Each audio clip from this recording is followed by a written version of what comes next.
ಸಂವಿಧಾನದ ಆಶಯಗಳು. ಭಾರತದ ಪ್ರಜೆಗಳಾದ ನಾವು ಭಾರತವನ್ನು ಸಾರ್ವಭೌಮ, ಸಮಾಜವಾದಿ, ಜಾತ್ಯತೀತ, ಪ್ರಜಾಸತ್ತಾತ್ಮಕ ಗಣರಾಜ್ಯವನ್ನಾಗಿ ರೂಪಿಸುವುದಕ್ಕಾಗಿ ಭಾರತದ ಎಲ್ಲ ಪ್ರಜೆಗಳಿಗೆ ಸಾಮಾಜಿಕ, ಆರ್ಥಿಕ ಮತ್ತು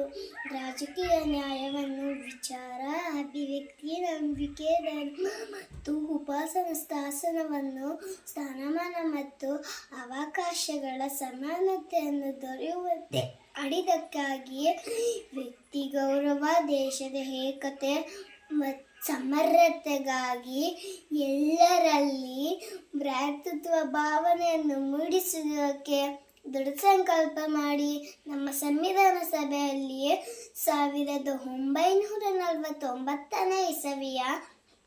ನವೆಂಬರ್ ತಿಂಗಳ 26ನೇ ದಿನದಂದು ಈ